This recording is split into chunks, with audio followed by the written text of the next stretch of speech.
नमस्कार, स्वागत है आपका खबर एचपी में। तो आइए जानते हैं हिमाचल के हर छोटे बड़े शहर से जुड़े 30 फटाफट बड़ी खबरों को। इससे पहले यदि आप वीडियो को लाइक नहीं किए हैं तो लाइक कर दीजिए और चैनल में नए तो चैनल को सब्सक्राइब कर लीजिए। और आप वीडियो को कहां से देख रहे हैं कमेंट बॉक्स में हमें जरूर बताइए। करुणामूलक नौकरियों पर फैसला जल्द, हिंदी और गणित में मिलेगा ग्रेस मार्क्स। जी हां, करुणामूलक आधार पर नौकरी का इंतजार कर रहे लोगों के लिए खुशखबरी है। राज्य सरकार इस मसले पर हरकत में आई है। मुख्यमंत्री सुखविंदर सिंह सुक्खू ने विभागों से करुणामूलक आधार पर पहुंचे आवेदनों का डाटा तलब किया है। विभागों को यह डाटा 10 जनवरी तक जुटाना होगा। मुख्यमंत्री ने यह निर्देश मंगलवार को शिमला में आयोजित एक उच्च स्तरीय बैठक में करुणामूलक नीति की समीक्षा करते हुए दिए। इस मौके पर मुख्यमंत्री ने करुणामूलक आधार पर रोजगार के लिए एक बृहद नीति तैयार करने के निर्देश दिए हैं। वहीं हाल ही में विंटर स्कूलों की 8वीं की परीक्षा में आउट ऑफ सिलेबस सवाल पूछने के मामले में स्कूल शिक्षा बोर्ड ने छात्रों को बड़ी राहत दी है। शिक्षा बोर्ड ने दोनों विषयों में छात्रों को 6-6 ग्रेस मार्क्स देने का ऐलान किया है। इस संबंध में शिक्षा बोर्ड ने अधिसूचना जारी कर दी है। बोर्ड के इस फैसले से छात्रों को बड़ी राहत मिलेगी। हिमाचल में 17 पुलिस अधिकारियों के तबादले आशीष होंगे एएसपी सेकंड आईआरबी सखो। देखें पूरी जानकारी।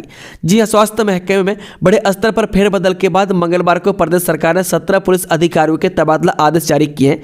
ASP state vigilance Shimla Ashish Sharma को एएसपी सेकंड आईआरबी सखो जिला कांगड़ा, एएसपी टीटीआर नरवीर सिंह राठौर को एएसपी एएसआईयू स्टेट विजिलेंस शिमला में तैनाती दी है। मुख्य सचिव प्रबोध सक्सेना की ओर से यह आदेश जारी किए गए। तबादला आदेशों के मुताबिक ASP state vigilance Hamirpur Renu Kumari को एएसपी लिब रिजर्व पुलिस मुख्यालय, DSP state institute of police study Daroh Pratap Singh को DSP state vigilance Hamirpur, DSP fourth IRB Jangalberi Manohar Lal को एसडीपीओ बैजनाथ, डीएसपी 5वीं आईआरबी लाल मोहन को SDPO Barsar, DSP state communication Kamal Kishore को DSP state vigilance Shimla, SDPO Baijnath Anil Kumar को DSP PTC Daroh, DSP state vigilance Shimla Vipin Kumar को DSP cyber crime police station Shimla दिया गया है। शिमला में विंटर कार्निवाल का आगाज, 250 महिलाओं ने डाली महानाटी, सीएम सुक्खू भी थिरके। हिमाचल प्रदेश की राजधानी शिमला में 24 दिसंबर यानी कल से विंटर कार्निवाल का आगाज हो चुका है। वह मंगलवार को पहले दिन माल रोड पर 250 महिलाओं ने महानाटी डाली। इस महानाटी में सैलानी भी जमकर झूमे। इसके बाद भाषा एवं संस्कृति विभाग की कल्चर परेड हुई। हालांकि यह परेड रोजाना माल रोड से रिज तक आयोजित की जाएगी। मुख्यमंत्री सुखविंदर सिंह सुक्खू ने विंटर कार्निवाल को हरी झंडी दिखाई और कार्यक्रम की शुरुआत की। वहीं सीएम सुक्खू समेत कई मंत्रियों ने भी नाटी डाली। क्रिसमस से पहले शिमला, कुफरी और डलहौजी में हिमपात, पहाड़ों ने ओढ़ी बर्फ की सफेद चादर, 30 सड़कें बंद। क्रिसमस से पहले राजधानी शिमला, कुफरी और डलहौजी में हिमपात के साथ हिमाचल के पहाड़ों ने बर्फ की सफेद चादर ओढ़ ली है। वह सोमवार को पहाड़ों की रानी समेत शिमला, किन्नौर, कुल्लू, चंबा, लाहौल स्पीति जिलों के कई इलाकों में बर्फबारी हुई है। इसके चलते 3 राष्ट्रीय राजमार्गों समेत 30 से ज़्यादा सड़कें बंद हो गई है। मनाली के धुंधी में 1000 से ज़्यादा पर्यटक वाहन फंस गए हैं। वे राजधानी से अपर शिमला, मनाली से लाहौल और कुल्लू से आने का सड़क संपर्क कट गया। वह शिमला शहर में दिसंबर के दौरान पिछले 9 सालों में दूसरी बार बर्फबारी हुई है। हालांकि हिमाचल के मैदानी इलाकों में अभी सूखा खत्म नहीं हुआ है। वह कांगड़ा, चंबा, कुल्लू, ऊना, मंडी, सोलन और हमीरपुर जिलों में सिर्फ बूंदाबूंदी हुई है। हिमाचल में बड़ा फेरबदल, एक साथ 93 डॉक्टर ट्रांसफर, दूर दराज के इलाकों के लोगों को मिलेगी बड़ी राहत। जिस स्वास्थ्य विभाग में बड़ा फेरबदल हुआ है, वह प्रदेश में 93 मेडिकल ऑफिसर के तबादला आदेश जारी किए गए। वह कोर्ट के आदेशों के बाद स्वास्थ्य विभाग ने यह कदम उठाया है। वह मेडिकल ऑफिसर के तबादलों के साथ ही उनकी नई पोस्टिंग भी कर दी गई है। विभाग ने जल्द से जल्द इन्हें नई नियुक्ति पर ड्यूटी ज्वाइन करने को कहा है। HPCET एग्जाम के लिए तिथियां घोषित, बीटेक, एमसीए और एमबीए परीक्षा मई में होगी आयोजित। हिमाचल प्रदेश टेक्नोलॉजिकल यूनिवर्सिटी यानी कि HPTU द्वारा Himachal Pradesh common entrance test यानी कि HPCET 2025 की परीक्षा तिथि जारी कर दी गई है। जिन उम्मीदवारों ने आवेदन पत्र भरा है वे आधिकारिक वेबसाइट के माध्यम से HPCET 2025 परीक्षा तिथि नोटिस देख सकते हैं। वह आधिकारिक नोटिस के अनुसार अंडर ग्रेजुएट और पोस्ट ग्रेजुएट एडमिशन के लिए परीक्षा 10 मई 2025 को आयोजित की जाएगी। उद्योगों की 1 रुपये की सब्सिडी बंद करने के फैसले को चुनौती, 2 जनवरी को होगी अगली सुनवाई। हिमाचल प्रदेश हाईकोर्ट में बड़े उद्योगों को प्रति यूनिट बिजली पर 1 रुपये की सब्सिडी को बंद करने के एकल न्यायाधीश के फैसले को डबल बेंच में चुनौती दी गई है। उद्योगों की ओर से उड़ीसा हाईकोर्ट के सेवानिवृत्त न्यायाधीश व वरिष्ठ अधिवक्ता एस मुरलीधर पेश हुए। उन्होंने अपनी दलीलों में कहा कि सरकार की ओर से 3 मार्च 2024 को जारी अधिसूचना तर्कसंगत नहीं है। मैं इसके तहत राज्य सरकार ने बड़े उद्योगों को मिलने वाली 1 रुपये की सब्सिडी को वापस लेने का निर्णय लिया था। उन्होंने अदालत को बताया कि राज्य विद्युत विनियामक आयोग ने बिना सोचे समझे ही राज्य सरकार की ओर से जारी सब्सिडी बंद करने की अधिसूचना को लागू कर दिया है। उन्होंने कहा कि टैरिफ और सब्सिडी 2 अलग अलग मुद्दे हैं। मैं टैरिफ में सिर्फ साल में 1 बार ही संशोधन किया जा सकता है, मैं जबकि सब्सिडी को बिना टैरिफ संशोधन के बदलाव नहीं किया जा सकता है। स्कूल बस में शराब की तस्करी 29 पेटी की हो रही थी सप्लाई। जब पुलिस जिला नूरपुर द्वारा नशे के विरुद्ध चलाए गए अभियान के अंतर्गत नशा माफिया के खिलाफ जवाली में बड़ी कार्रवाई अमल में लाई गई है। पुलिस ने सोमवार देर रात रात्रि जवाली के अधीन हरिया पुल पर निजी स्कूल बस से 29 पेटी देसी शराब बरामद की है तथा बंटी व रमन कुमार निवासी समकेड़ के खिलाफ केस दर्ज कर गिरफ्तार कर लिया है तथा आगामी कार्रवाई अमल में लाई जा रही है। हिमाचल में पहली बार इस तकनीक से बनेंगी 20 सड़कें, पुरानी सड़क से निकाल कर लगाया जाएगा मटेरियल। हिमाचल प्रदेश में पहली बार 20 सड़कें आधुनिक FDR तकनीक से बनने जा रही है। इन सड़कों में कोई नया मटेरियल यूज नहीं किया जाएगा, बल्कि सड़क निर्माण के दौरान निकलने वाले कच्चे मटेरियल से ही सड़क बनाई जाएगी। इसके बाद एक विशेष केमिकल की लेयर के साथ विशेष जियो मैटिंग होगी। इस जियो मैटिंग के बाद कोलतार की हल्की लेयर डाली जाएगी। विशेष जियो मैटिंग की वजह से सड़क के अंदर दरारें नहीं पड़ेंगी और जिससे तेज बारिश से भी सड़क को नुकसान नहीं पहुंचेगा। इस तरह से बनने वाली ये सड़कें कम लागत में तैयार होगी और 18 साल तक इन पर सरपट वाहन दौड़ेंगे। मंडी जिला में इस तकनीक के तहत 16 सड़कें और कुल्लू की 3 सड़कें अत्याधुनिक तकनीक FDR तकनीक से बनाई जाएंगी। 24 घंटे खुली रहेंगी दुकानें, शॉपिंग मॉल, पर्यटकों की सुविधा के लिए फैसला, इस डेट तक छूट। हिमाचल प्रदेश में पर्यटकों की सुविधा के लिए सरकार ने एक बड़ा फैसला लिया। प्रदेश में बर्फबारी होने के बाद क्योंकि टूरिस्ट सीजन और बड़ी संख्या में यहां टूरिस्ट पहुंचने शुरू हो चुके हैं, लिहाजा यहां पर उनकी सुविधा के लिए सभी दुकानों व शॉपिंग मॉल को सरकार ने 24 घंटे खुला रखने की इजाज़त दे दी है। यह दुकानदारों पर निर्भर करता है कि वे अपनी दुकान को खुला रखें। प्रदेश सरकार के एक प्रवक्ता ने सोमवार को यहां बताया कि राज्य में नववर्ष के उत्सव और पर्यटकों के भारी तादाद में आगमन के दृष्टिगत सभी दुकानों और वाणिज्यिक प्रतिष्ठानों को 23 दिसंबर 2024 से 5 जनवरी 2025 तक 24 घंटे खुले रखने का निर्णय लिया गया। यह निर्णय हिमाचल प्रदेश दुकानें एवं वाणिज्यिक प्रतिष्ठान अधिनियम 1969 के तहत जनहित में लिया गया।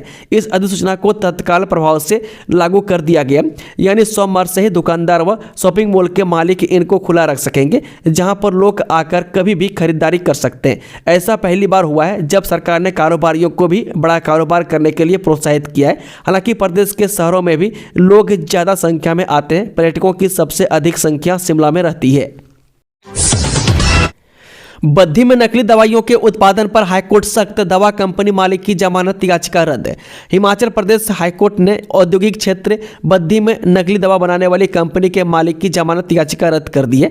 वह न्यायाधीश वीरेंद्र सिंह जमानत याचिका खारिज करते हुए कहा कि भारी मात्रा में घटिया नकली दवाओं के बरामदगी अपराध की गंभीरता को बयां करती है और अगर प्रार्थी को जमानत पर रिहा करने का आदेश दिया जाता है तो इससे समाज में गलत संदेश जाएगा कि ऐसा अपराध करने के बाद भी आवेदक समाज में खुलेआम घूम रहा है। कोर्ट ने जमानत याचिका रद्द करने का एक और कारण स्पष्ट करते हुए कहा कि नकली दवाओं का उन लोगों पर प्रभाव जो आशा और विश्वास में उनका सेवन करते थे को अभी की परिस्थिति में नजरअंदाज नहीं किया जा सकता। कोर्ट ने कहा कि सरकार विश्लेषक क्षेत्रीय औषधि परीक्षण प्रयोगशाला चंडीगढ़ की रिपोर्ट भी अपराध की गंभीरता के बारे में बहुत कुछ कहती है। चुनाव से 6 महीने पहले जारी होगा आरक्षण रोस्टर। जब पंचायती राज संस्थाओं के आरक्षण रोस्टर में पारदर्शिता लाने के लिए प्रदेश सरकार बड़ी तैयारी कर रही है। इसके लिए चुनावों से करीब 6 माह पहले आरक्षण रोस्टर जारी किया जा सकता है, जिससे आनन फानन में लोगों को प्रतिनिधि न चुनने पड़े और सही चॉइस करने के लिए समय मिल पाए। इतना ही नहीं, जल्दबाजी में कहीं गलत आरक्षण न हो, इसके लिए भी समय मिल पाएगा। नई पंचायतें बनाने के लिए आवेदन मांगने के साथ ही आरक्षण रोस्टर को लेकर भी तैयारी शुरू हो गई है। पंचायत पंचायतों के चुनाव दिसंबर 2025 में प्रस्तावित है। इन चुनावों से पहले सरकार पंचायतों का आरक्षण रोस्टर जारी करने की तैयारी कर रही है। वह सूत्रों की माने तो इस बार प्रदेश सरकार पंचायती राज विभाग में पंचायती आरक्षण रोस्टर को चुनावों से करीब 6 माह पहले जारी कर सकती है। जस्टिस जीएस संधवालिया होंगे हिमाचल के मुख्य न्यायाधीश। Justice GS Sandhawalia Himachal high court के मुख्य न्यायाधीश होंगे। वह सर्वोच्च न्यायालय के कॉलेजियम ने उनके नाम की सिफारिश की थी, जिस पर केंद्र सरकार ने अधिसूचना जारी कर दी है। वह 1 नवंबर 1965 को जन्मे न्यायाधीश जीएस संधवालिया ने चंडीगढ़ के डीएवी स्कूल से बीए ऑनर्स 1986 में स्नातक किया। 1989 में पंजाब विश्वविद्यालय के विधि संकाय से एलएलबी की डिग्री प्राप्त की और अगस्त 1989 को वकील के रूप में नामित हुए। न्यायाधीश संधवालिया को 30 सितंबर 2011 को पंजाब एवं हरियाणा हाईकोर्ट के जज के रूप में नियुक्त किया गया था। मेडिकल कॉलेजों की छुट्टियों पर फैसला टला। हिमाचल के तमाम मेडिकल कॉलेज में अवकाश का मामला एक और दिन के लिए टल गया। मुख्यमंत्री सुखविंदर सुक्खू ने state association of medical dental college teacher यानी कि SAMDCOT के प्रतिनिधियों को अवकाश के मामले पर जल्द फैसला लेने का आश्वासन दिया है। वह एसोसिएशन के पदाधिकारियों ने अध्यक्ष डॉक्टर बलवीर वर्मा के नेतृत्व में मुख्यमंत्री से मुलाकात की और उनके समक्ष अपना पक्ष रखा। इस मौके पर मुख्यमंत्री सुखविंदर सिंह सुक्खू ने प्रतिनिधिमंडल को बताया कि मामला उनके ध्यान में और फाइल देखने के बाद इस विषय पर फैसला करेंगे। मुख्यमंत्री से मुलाकात के बाद अध्यक्ष डॉक्टर बलवीर वर्मा ने बताया कि उनकी मुलाकात सौहार्दपूर्ण माहौल में हुई है। मुख्यमंत्री ने उन्हें आश्वासन दिया है कि अवकाश की फाइल को देखने के बाद वह इस पर फैसला करेंगे। उन्होंने कहा कि अवकाश शीतकालीन सत्र के चलते स्थगित किए गए थे और अब मुख्यमंत्री के आश्वासन से इसके मंगलवार को बहाल होने की संभावना है। उन्होंने कहा कि मुख्यमंत्री से इस मुलाकात के बाद चिकित्सकों और फैकल्टी ने किसी तरह का निर्णय फिलहाल न लेने का फैसला लिया है। इसके लिए एसोसिएशन के पदाधिकारियों ने मुख्यमंत्री से मुलाकात के बाद मीटिंग की है। मुख्यमंत्री सुखविंदर सुक्खू बोले 8 माह में HRTC की आय में 63 करोड़ 47 लाख रुपए की वृद्धि दर्ज। जब मुख्यमंत्री सुखविंदर सुक्खू ने हिमाचल पथ परिवहन निगम की समीक्षा बैठक की अध्यक्षता करते हुए कहा कि राज्य सरकार निगम को आत्मनिर्भर एवं व्यवहार बनाने के लिए ठोस कदम उठा रही है। उन्होंने कहा कि वर्तमान राज्य सरकार के प्रयासों तथा निगम के कार्यबल की समर्पित सेवाओं के फलस्वरूप इस वर्ष के प्रथम 8 माह में निगम की आय में 63 करोड़ 47 लाख रुपए की वृद्धि दर्ज की गई है। हिमाचल में बर्फबारी, HRTC के 70 रोड प्रभावित सड़कों पर फिसलन से दिक्कत, 8 बसें फंसी। जी राजधानी शिमला समेत जिले में सीजन की दूसरी बर्फबारी ने लोगों की मुश्किल बढ़ा दी है। वह सोमवार दोपहर बर्फबारी से अपर शिमला की 112 सड़कें अवरुद्ध हो गई है। इस वजह से HRTC के करीब 70 रोड प्रभावित हुए हैं। वह अपर शिमला से राजधानी आ रही करीब 8 बसें जगह जगह फंसी हुई है। वह रामपुर और किन्नौर के लिए वाया वसंतपुर होकर कुछ बसें भेजी गई है। वह सड़कों पर बर्फबारी के चलते दिन भर हजारों लोग के जगह जगह फंसे रहे। मैं खासकर कुफरी, फागू, नारकंडा, खिड़की और खड़ा पत्थर में बर्फबारी होने से रामपुर, रोहड़ू और चौपाल क्षेत्र के लिए वाहनों की आवाजाही ठप है। मैं शिमला ग्रामीण क्षेत्र में 8, ठियोग उपमंडल में 1, चौपाल में 1, कुमारसैन में 6 और डोडरा कवार उपमंडल में 5 सड़कें, कोटखाई में 48, जुब्बल 7, रोहड़ू में 27, कुफरी में 2 और रामपुर में 7 सड़कें अवरुद्ध है। हिमाचल में सड़क बहाल करने में जुटी 268 मशीनें, मंत्री विक्रमादित्य सिंह ने दिया यह बड़ा अपडेट। हिमाचल प्रदेश के ऊंचाई वाले क्षेत्र में भारी बर्फबारी और बारिश की वजह से 223 सड़कें बंद हैं। राज्य में 3 राष्ट्रीय राजमार्ग भी बंद पड़े हुए हैं। इसके अलावा 356 बिजली सेवा प्रभावित है और 19 जल आपूर्ति योजनाएं भी बर्फबारी के कारण प्रभावित हुई है।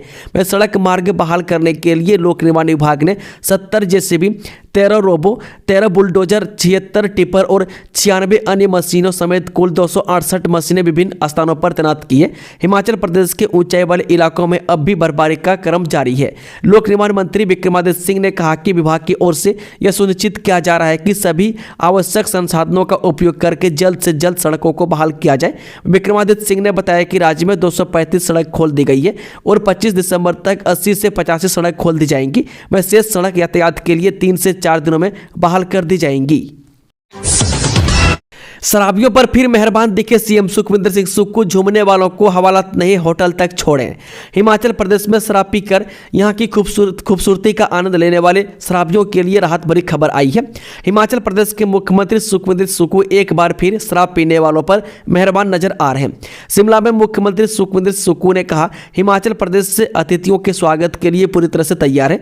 मैं कोई भी अगर झूम जाए तो उसे झूमने नहीं देना है, यही नहीं उसे हवालात में बंद कर देना है। मैंने पुलिस वालों को भी निर्देश दिए हैं कि जो परिवार के साथ भी झूमने वाले आ जाते हैं उन्हें भी प्यार से होटल तक छोड़ना है।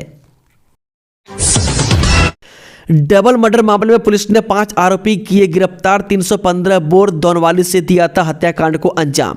ग्राम पंचायत भतसाली में डबल मर्डर मामले में पुलिस ने 5 लोगों को गिरफ्तार करने में सफलता हासिल की है।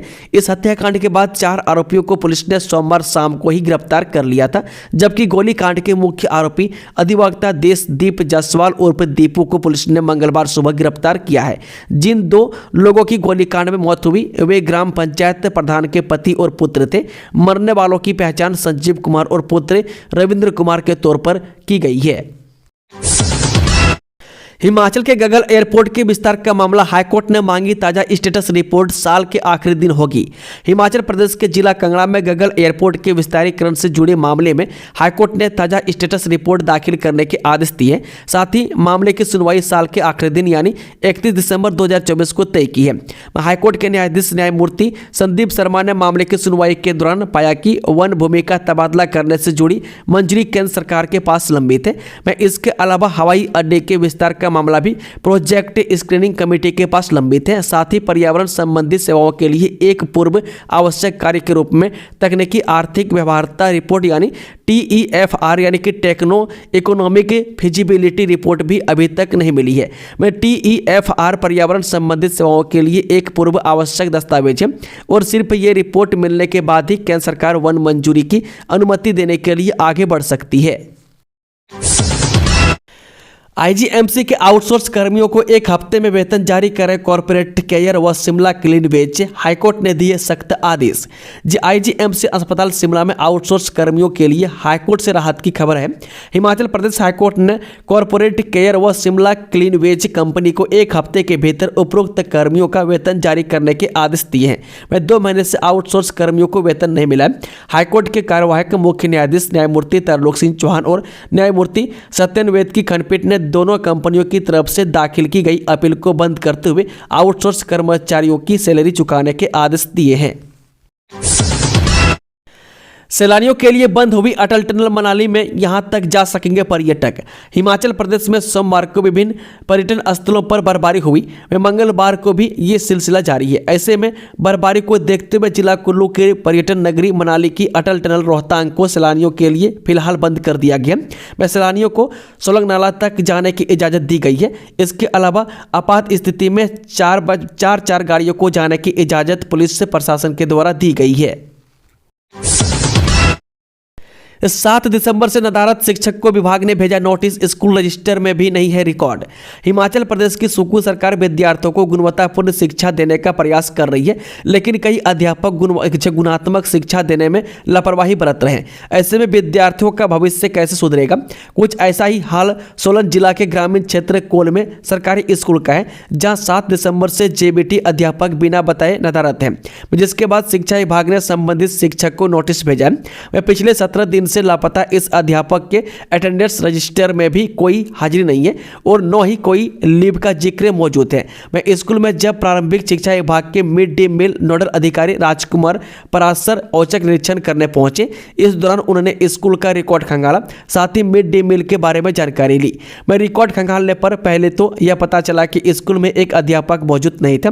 इसके बारे में जब जानकारी लेने के लिए अटेंडेंस रजिस्टर मंगवाया तो इसमें 7 दिसंबर से संबंधित अध्यापक की कोई हाजिरी नहीं थी। ऐसे में अधिकारी ने अध्यापक के खिलाफ कार्रवाई शुरू कर दी है। शिमला लोवर से मिडिल बाजार तक अब नहीं चढ़नी पड़ेंगी 90 सीढ़ियां, इस दिन से शुरू होगी लिफ्ट। हिमाचल प्रदेश की राजधानी में स्थानीय लोगों समेत पर्यटकों को अब मिडिल बाजार तक पहुंचने के लिए सीढ़ियां चढ़कर पसीना नहीं बहाना पड़ेगा। लोवर बाजार से मिडिल बाजार तक अब लोगों को नई बनी लिफ्ट की सुविधा मिलने जा रही है, जिससे लोग आसानी के साथ मिडिल बाजार तक पहुँच सकेंगे। रोपे ट्रांसपोर्ट कॉरपोरेशन की ओर से निर्मित मिडिल बाजार की लिफ्ट का 30 दिसंबर तक संचालन शुरू कर दिया जाएगा। ये आश्वासन रोपे ट्रांसपोर्ट कॉरपोरेशन की ओर से हिमाचल हाईकोर्ट में दिया गया है। शिमला पहुंचे योगी सरकार के 2 मंत्री, सीएम सुक्खू को दिया महाकुंभ में आने का निमंत्रण। जी उत्तर प्रदेश के प्रयागराज में 12 साल बाद महाकुंभ का आयोजन होने जा रहा है, जिसके लिए उत्तर प्रदेश की योगी सरकार देश भर में बड़े नेताओं को महाकुंभ में आने के लिए निमंत्रण दे रही है। इसी के तहत योगी सरकार के पशुपालन एवं डेयरी विकास मंत्री धर्मपाल सिंह और खेल एवं युवा मामले राज्य मंत्री गिरीश चंद्र यादव ने शिमला पहुंचकर मुख्यमंत्री सुखविंदर सिंह सुक्खू से शिष्टाचार भेंट की। इस दौरान दोनों मंत्रियों ने मुख्यमंत्री को उत्तर प्रदेश सरकार की ओर से महाकुंभ प्रयागराज 2025 में पधारने का निमंत्रण दिया। बता दें कि हिंदू धर्म में महाकुंभ का विशेष महत्व है। मैं अगले साल प्रयागराज में संगम किनारे महाकुंभ मेले का आयोजन होने जा रहा है। इसमें शामिल होने के लिए देश सहित दुनिया भर से लोग महाकुंभ में पवित्र स्नान के लिए पहुंचते हैं। वहीं महाकुंभ ही एक ऐसा आयोजन है जिसमें बड़ी संख्या में नागा साधु भी पावन भूमि प्रयागराज आते हैं। महाकुंभ में कई महान साधु संतों का जमावड़ा लगता है, जिसे देखने के लिए लोगों के अंदर एक अलग ही उत्सुकता और उत्साह रहता है।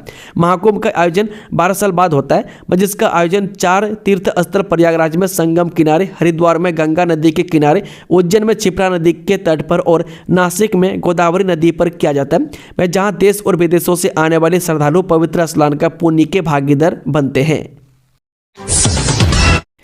जल शक्ति विभाग में नियुक्ति पाने वाले 5 पैरा पंप ऑपरेटर्स को झटका, हाईकोर्ट ने रद्द की नियुक्ति, जानिए वजह। हिमाचल प्रदेश से हाईकोर्ट ने राज्य के जल शक्ति विभाग के 5 पैरा पंप ऑपरेटर्स की नियुक्ति को रद्द कर दिया है। मामले पर सुनवाई के बाद हाईकोर्ट ने पाया कि उपरोक्त 5 पैरा पंप आउटसोर्स ने जो अनुभव प्रमाण पत्र यानी एक्सपीरियंस सर्टिफिकेट सबमिट किए थे, वे विज्ञापन के अनुसार निर्धारित प्राधिकारी की तरफ से जारी नहीं किए गए थे। अदालत ने इन पंप ऑपरेटर की नियुक्ति को रद्द करने के साथ ही जल शक्ति विभाग को निर्देश दिया है कि वे सभी उम्मीदवारों की योग्यता का पुनर्मूल्यांकन करें। सब्जी काटने वाले चाकू से बाईपास सर्जरी नहीं होती, कांग्रेस के अविश्वास प्रस्ताव पर जगदीप धनखड़ का तंज। अपने खिलाफ विपक्ष के अविश्वास प्रस्ताव पर उपराष्ट्रपति जगदीप धनखड़ ने मंगलवार को प्रतिक्रिया दी। महिला पत्रकारों की सभा को संबोधित करते हुए जगदीप धनखड़ ने पूर्व प्रधानमंत्री चंद्रशेखर के एक बयान का जिक्र किया। उन्होंने कहा कि मेरे खिलाफ नोटिस को देखिए, आप चौंक जाएंगे। धनखड़ ने आगे कहा कि एक बार चंद्रशेखर ने कहा था कि सब्जी काटने वाले चाकू से बाईपास सर्जरी कभी मत करो। अपने खिलाफ अविश्वास प्रस्ताव पर उपराष्ट्रपति ने कहा कि वो तो सब्जी काटने का चाकू भी नहीं था।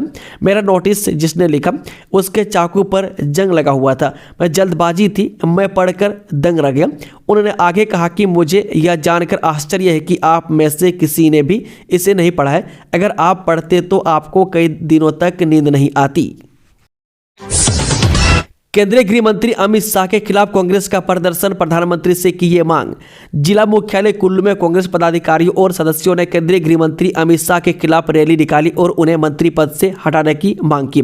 निवर्तमान जिला कांग्रेस कमेटी अध्यक्ष शेषराम आजाद के नेतृत्व में मंगलवार को ढालपुर प्रदर्शनी मैदान से उपायुक्त कार्यालय तक रैली निकाली गई, जिसके बाद केंद्र सरकार के खिलाफ प्रदर्शन किया गया। इस मौके पर जिला कांग्रेस कमेटी के निवर्तमान अध्यक्ष शेषराम आजाद ने कहा कि संसद में गृह मंत्री ने संविधान निर्माता डॉक्टर भीमराव अंबेडकर के खिलाफ आपत्तिजनक टिप्पणी की है। उसके बाद अपनी इस गलती को छुपाने के लिए विपक्षी नेता राहुल गांधी को निशाना बनाया जा रहा है, जबकि अमित शाह की टिप्पणी से साफ हो गया है कि कौन डॉक्टर अंबेडकर का विरोधी है। उन्हें कहा कि पिछले दिनों भाजपा नेताओं ने गृह मंत्री अमित शाह की इस गलती पर पर्दा डालने के लिए प्रदर्शन किए और कांग्रेस पर संविधान को तोड़ने का आरोप लगाया, जो पूरी तरह से निराधार है। जबकि असलियत यह है कि भाजपा ने पिछले 2 कार्यकाल में संविधान को तोड़ने और मरोड़ने का काम किया, जिसमें गरीब व दलितों के हितों के लिए बनाए गए कानून में संशोधन कर उनके अधिकारों का हनन किया है। 20 जनवरी तक बंद रहेगी दसमल भोंकर गदड़ू लगम नवी सड़क। जो उपमंडल भोरंज में दसमल भोंकर गदड़ू लगम नवी सड़क की आवश्यकता मरम्मत के कारण इस सड़क पर यातायात 20 जनवरी तक बंद कर दिया गया। इस संबंध में आदेश जारी करते हुए एसडीएम शशिपाल शर्मा ने बताया कि दसमल भोंकर गदड़ू लगम नवी सड़क के मरम्मत कार्य को सुचारू रूप से जारी रखने तथा इसे अतिशीघ्र पूरा करने के लिए उक्त सड़क पर वाहनों की आवाजाही 20 जनवरी तक बंद की गई है। दोस्तों, खबरों का सिलसिला समाप्त होता है। अगर जानकारी पसंद आई तो वीडियो को लाइक शेयर चैनल को सब्सक्राइब जरूर कर लें और कमेंट बॉक्स में कमेंट करके बताएं कि आप न्यूज़ को किस जिला पंचायत से देख रहे हैं। Thank you, all the best. जय हिंद, जय हिमाचल।